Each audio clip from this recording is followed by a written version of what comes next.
This is the end of the beginning. Welcome to today's show. Well, they're saying it's hotter than hell out there, but really what it is a living hell. We have people who are actually believing everything that the media is telling them in regards to the heat waves that are going on and the droughts that are going on, all, of course, controlled by our own government. And then on top of it, you have the propaganda where they're telling people that it's hotter than it's ever been in the history of the world. Well, people can't really look back and actually get real data on that because, well, they control that data. And any of the data they release, they can change because if they come out and somebody looks up what the temperature was in the 70s on some government website, well, clearly they could manipulate those numbers, but people aren't going to think that far or go that far. They're just going to believe what a government that nobody trusts is going to tell them. And again, nobody trusts what these people are doing, except, of course, 50% of the population, which believes anything that the Democratic Communist Party tells them. So, because of that, I'm going to show you some of the hilarity that's going on around the world, starting with Imprisonment Planet, right? I've been talking about this for years, about airlines. We've all seen what happened with the outbreak and how people weren't allowed to travel and how you couldn't go into every country or any country without having this or having that or having proof of this or having proof of that.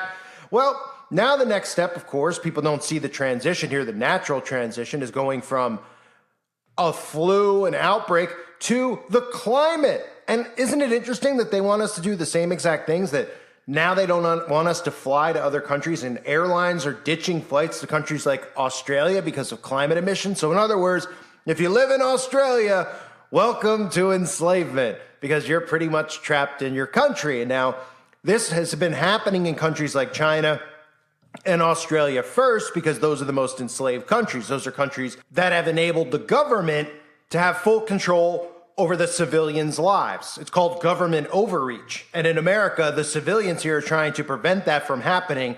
But unfortunately, there's many civilians who are getting brainwashed very easily into this government deception. So here are a few things we're going to look at today in regards to the climate agenda. The psychological aspect of all of this stuff is key to it all because they actually can convince people that this is actually occurring just through psychological warfare, and that's what they constantly do. You ever hear the expression that if you tell a lie long enough, it becomes truth? Well, that's the world that we live in now. They just keep repeating lies, and eventually people out there just start believing the lies to be true. That's what they're doing with the climate agenda. So I'm sure in your local area, wherever you are, they've convinced people around you that it's so hot, it's hotter than it's ever been. Nobody has any data on that. It's July. It's going to be in the 90s in a lot of places. Call me when it's 100 degrees in Montana or Alaska in December, and then maybe I'll believe that there's a climate problem. But that's never going to happen because they don't have the ability to heat the earth that much. They only have the ability to do it oh so little by causing droughts, by causing storms, which they can cause. See, they can steer these things, but also earthquakes, other things like that. They can control that, but they don't have the ability to make it so hot that people would go, okay, this is a problem. So they're psychologically just using what I always say, repetition, repetition, repetition, to convince people of this. And then they do things like this. Joe Biden comes out and he announces that new actions are going to be put in place to protect workers and communities from extreme heat. So what do you think that that's about? Well, that's for the government to come out and say, wow, it's so hot out. We care so much about the citizens. We're going to baby people because it's never been hot before. We're going to baby people so that by babying them, they can take advantage of skipping out on work or taking time off from work or sitting out at work. That way, psychologically, they'll continually think it's hotter than it really is. They won't remember that last summer it was the same temperature or the summer before or the summer before. And like I pointed out, if you actually pay attention, states like New York, New Jersey, the East Coast have been cooler than normal, but they really just like to keep the news stories about Texas, California, Nevada, places where it's always hot. And of course, they're doing it in the UK as well. But this is psychological. This is Biden, the Biden administration, announcing new actions to baby people out there because it's hot, even though people should obviously protect themselves. They should drink water. They should not be, out in overheated conditions. But how come never in human history has the government ever done this? Well, because psychologically they want to convince you now that it's actually going on. So these are the things that they have to do. President Biden is announcing new measures today aimed at helping communities across the U.S. dealing with soaring temperatures. More than 140 million Americans are under heat alerts as a brutal heat wave creeps into the Northeast. Forecasters say Washington could hit temperatures of 100 degrees or higher for the first time in 7 years in the coming days. Wow. So for more on this, I want to bring in CBS News Chief White House Correspondent Nancy Cordes. So, Nancy, tell me about this. What can you tell us about the new actions that the president is announcing today and, about the funding and just exactly what the president's reach is? Because I know a lot of this stuff is kind of, in terms of how outdoor workers are treated, it's really kind of the state's domain. Right. It's sort of nibbling around the edges. What he's going to be doing is basically highlighting things that the administration has already put in motion as a result of passing the bipartisan infrastructure law and other pieces of legislation. So, for example, today he's going to be touting the fact that NOAA is putting $7 million into improving and upgrading its weather forecasts because weather forecasts are a major life and death issue in some cases these days. He's also going to be talking about a $152 million investment that is being made into water systems out west where the water situation can be critical. One interesting thing he's going to be talking about today is the fact that he has directed the Labor Department to issue a hazard alert and along with it, basically educating the workforce about rights that they have when it comes to heat, when it comes to conditions where it might be unbearable to work outside. A lot of workers don't necessarily know that they have those rights, and so he is urging the Labor Department, as we see records being broken from coast to coast, to inform people that they do have the right to speak up when they feel that conditions they're being put in are unsafe. Announcing additional steps to help states and cities deal with the consequences of extreme heat. First, I've asked Acting Labor Secretary Julie Su to issue a heat hazard alert. It clarifies that workers have federal heat-related protections. We should be protecting workers from hazardous conditions, and we will. And those states where they do not, I'm going to be calling them out, where they refuse to protect these workers in this awful heat. Second, the Acting Secretary of Labor will work with her team to intensify enforcement, increasing inspections in high-risk industries like construction and agriculture. This work builds on the national standards the Labor Department is already developing for workforce and workplace heat safety rules. The U.S. Forest Service will award more than $1 billion in grants to help cities and towns plant trees that in the long term will help repel the heat and expand access to green spaces so families have a place to go to cool off and to bring down the temperature in cities. The Department of Housing and Urban Development is providing billions to communities to make buildings more efficient and to make them more heat resistant, opening cooling centers for residential areas and in the cities that the communities can go to be safe.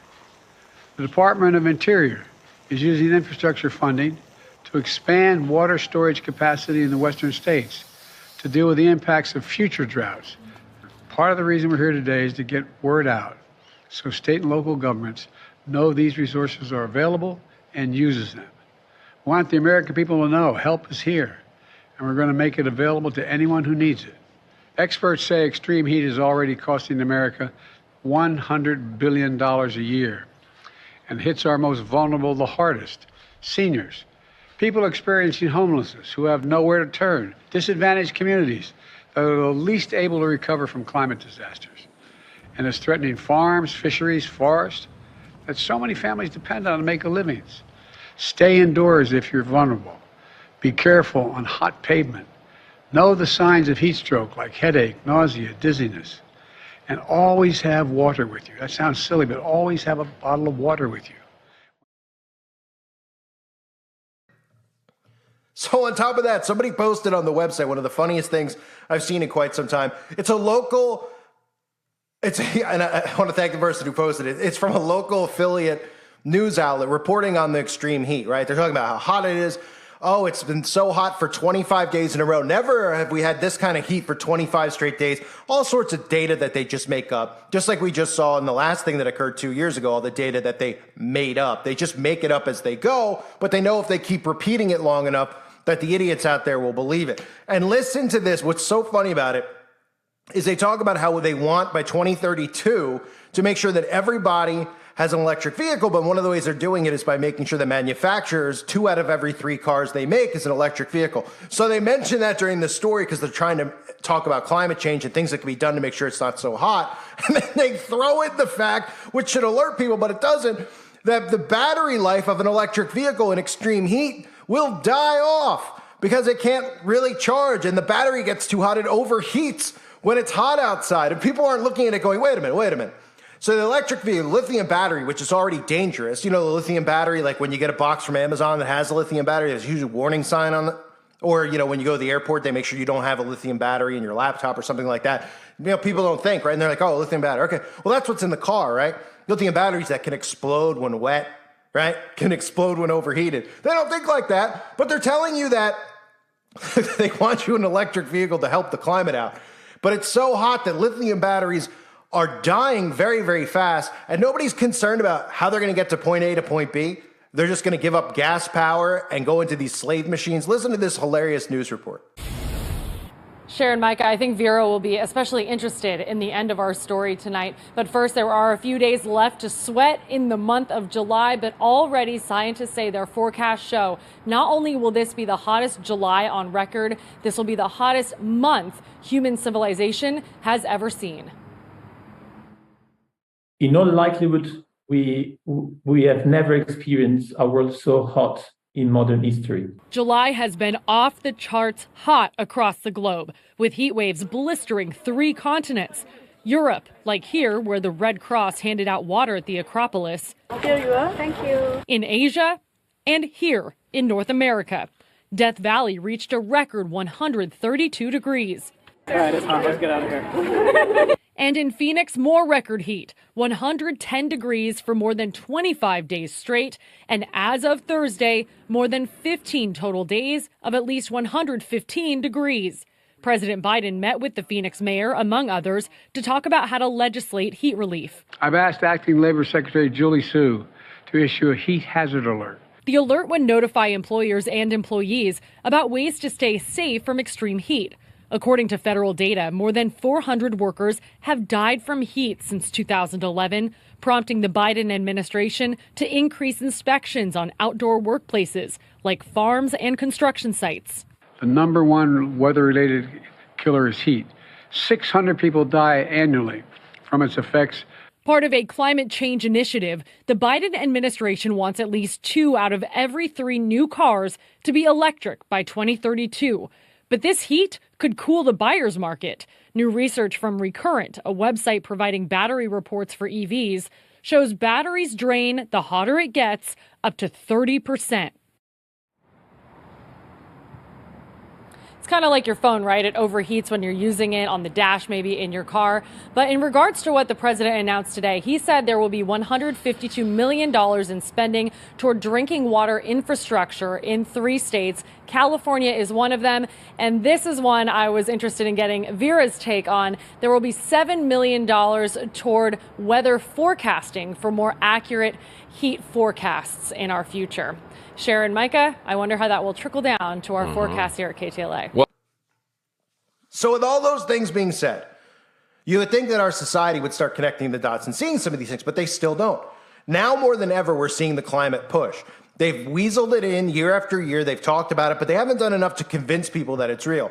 Now that things have died down after the last phase of their plan has died off a little bit, now they're using this phase, and nobody notices the fact that this phase has the same exact consequences as the last phase. Stay inside.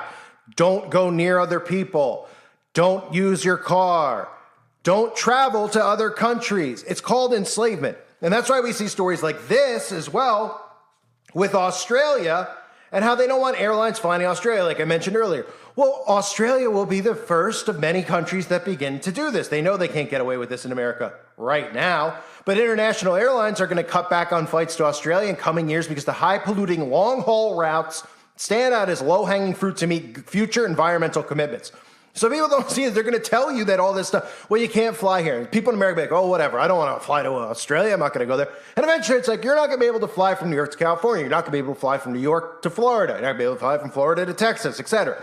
And then what is somebody going to say? They're going to, oh, okay, well, then I'll drive. Well, guess what? You're not going to be able to drive from Florida to Texas to see your dying parents or your dying grandma or whoever you want to visit or your long-lost lover. Why? Because your electric vehicle isn't going to allow you to get there because you're not going to have a gas-powered car. And you're going to be charging your vehicle over and over and over again on the way there. In fact, it's going to take more time to charge the car than to drive from Florida to Texas. And on top of that, then you factor in the next step that people don't get, which is the carbon footprint. And your own personal carbon emissions. You won't be allowed to go because you'll be emitting too much carbon, even in an electric vehicle, from going to Florida to Texas because you emit carbon. Oh, you see how it works? Thus, stay in your home, distance from other people, lock your doors, let the government control your locks, let the government control your air conditioner, let the government put you into poverty because of inflating prices that they blame on the boogeyman and nobody's concerned, even though we all should be uniting over the insane prices of everything right now, done by design, of course, by the rich and the elites who happen to be liberal and conservative, who are enslaving us. Nobody connects the dots there. So not only will you not be able to fly to Australia, you won't be able to fly anywhere, but they will, right? You see how they ignore and they virtue signal and they ignore stuff, or they tell you like Gates and John Kerry, how it's okay for them to fly, even though as people, I'm sure you read the comments, people are starting to actually look into this stuff and they're like, wait a minute, did you know that one flight by John Kerry from America to the UK emits more carbon emissions than a family of 4 will emit in their entire lives? Just living a normal life the way it is now. So maybe we would stop them from flying. Now, they'll probably eventually come out and tell you that they're not going to fly anywhere. Right now, they're telling you they need to do it to get the word out. But couldn't we just say, well, you don't need to get the word out. Go on Zoom and do it. You're telling all of us to stay home and go on Zoom. Why don't you? Oh, well, we need to meet in person. Well, why do you need to meet in person? Oh, so you could do things in secret. And of course, you can't do your rituals over Zoom. You need to be in person to, drink that Adrenochrome, to do all those things together. Right? You can't do it virtually. So, of course, you guys need to meet in person and then, of course, dictate our futures and destroy our lives. So they are adamant about this. They're telling you, and they're using psychological things over and over again. They're convincing everybody right now in July, think about this, in July, that it's hot. Yes, it's hot currently in some places and not so much in other places. It's called summer. That's right. Tell me again. In December, if it's 100 degrees in all these states, if it's 100 degrees in Alaska, then maybe you'll convince some people. But somehow they're convincing people through the repetition. And that's why I constantly expose repetition, because it's the key to mind control. They tell you a lie long enough, it becomes true. Everything they're doing with the racial war in this country, with the gender stuff they're convincing people of, with conservative versus Republican, with Trump and Biden, this is all every day, day in and day out, a psychological war to convince you of everything they want to convince you of, to herd you the way they want to herd you. That's what it's about. And the climate agenda is the enslavement agenda. It's the boogeyman in the room that all the countries can unite behind, get together and say, look, it's not about affiliation of Republican or Democrat or whatever your notion is of religion. It's about all of us because we're all affecting the climate. So we all need to band together. We all need to enslave ourselves for the betterment of the future. The elites don't, of course. The Satanists don't. That's what this leads to. And all the organizations promoting it know exactly what it's leading to. They know exactly what's going on. They're laughing at us. Not me and you. They're censoring us for getting the truth out. They're laughing at society. They can't believe the fact that people are buying into this stuff with the genders, men having babies. They cannot believe it. But the reason they're doing it now and the reason society's so dumb is because the amount of technology that exists out there, the amount of phones, everybody's got a cell phone, right? Everybody's got a computer or some access to the internet, so the media can constantly attack. It used to just be, you got to get them in front of the TV somehow, some way to control their mind. They would use marketing and commercials, TV shows eventually, obviously, there was news, there was late night shows, and then, of course, propaganda shows, nothing like it is now. Children out there, teenagers don't realize what it used to be like. They weren't able to control the minds like they can now. So now they're going full force. And they're hitting the repetition at such an unbelievable level. It's like ping pong to people's heads, just hitting it with a ping pong ball over and over and over again. And they're beating it into your head just like they do in the school system, right? You ever question why in the school system you just constantly, fourth grade English, fifth grade English. You learning a new language each year? Oh, fourth grade math, fifth grade. Oh, well, you learn from geometry. Oh, okay. Fourth grade history, fifth grade history, sixth grade history. Why are you learning this over and over again? Why aren't you learning how to do something? Learning how to farm, learning how to do these things that actually would matter, which would give you a trade in life so that you could actually prosper and take care of yourself and your family. They're doing it because they're creating a false history of the world. They're doing it because they know that repetition will make you believe that all these things that they need to protect, it'll make you believe they're true when they're not. And they do it now with the media the way they did it in the school systems. That's why they're fine with destroying the school systems and saying college doesn't matter. We don't need this or that, because they can indoctrinate you wherever they want now. Every single thing is under control now. Everything is state-run media, TV shows, comedy shows, all of it. They control what people can and cannot say. And if they don't say and go along with the company lines, they're gone. They're canceled. And nobody realizes it's about an overall method of mind control. And then you factor in the narcissism and the sociopaths they're creating on a day-to-day basis because of what they're telling people over and over again about themselves and empowering themselves. And then social media, the behavior of people, they don't even know why they're taking pictures of things and uploading it. They're not concerned about their privacy. They're not concerned or thinking to themselves, does anyone care? They're just doing it because they're creating narcissists, because they know when people are narcissistic and then they beat this stuff into their heads that they will believe whatever they say and they will feel empowered. So when they hear people like me and you, they won't listen to us because they're like, who do they think that they're smarter than we are, et cetera, et cetera. And they're too distracted with nonsense. So, it's hot out in July. The Biden administration's giving out alerts and more things to workers so they don't overheat. Well, why haven't we done that in the past? Because it's hotter now than normal, apparently. Or because the government cares more now. No, because they know that by babying people, they can convince them, oh my gosh, the government stepped in and they're doing these things for workers now because it's so hot. It's so abnormally hot. Then they're going, wow, it's really abnormally hot. The government's stepping in. They're helping out. That's great. They're great people. Everything's great. They're helping out. They're babying me more so they can coddle me because I need to be coddled and I can't make decisions on my own. And that's how the whole thing works. So this insane mind control continues on. Can't fly to Australia. Guess what? People hear that and they just go, hey, what's the big deal? I have no plans to go to Australia. I live in Chicago. Oh, okay. Do you have plans to go to Iowa? Because eventually you aren't even be able to go to Iowa. You have plans to go up the road to your uncle's house? Guess what? Your carbon footprint's going to be too costly then. You're going to be giving up too much carbon emissions, so you better get on your Zoom call. You know how they conditioned you a few years ago to do everything on Zoom? How many people now do you see who are like, do you got Zoom? Do you got FaceTime? 5 years ago, nobody had it. Nobody cared. People thought it was weird. They're like, a phone's a phone. Now it's like, get on the Zoom, get on this. Well, what just occurred to get people used to human interaction via technology without being face-to-face? What do you think, that's going away now? No. Now they're using other means to get you convinced. And they didn't like what they saw from the last thing they created because they saw the data and the feedback and not enough people obeyed them. So now they're going to make sure that you obey them this time. And this has been the plan all along. This has been Agenda 2030. This is what it's been about. That was phase one. This is the second phase. And we're going to continue on this nightmare of a road, this hellish world that we live in where nobody will listen to truth because they can't get past their egos and thinking that, these government people, they're looking at all this stuff that they create. They're the ones who instigate this. Who instigates the racial unrest? Everybody out there who's white knows a black person and vice versa. Does that specific person in your life, do you hate them because of their skin color? Or does it make you think when you see that person that they're looking at you and profiling you and judging you and they don't like you? Well, why would they be doing that if it wasn't for the instigating done by the mainstream media and the government?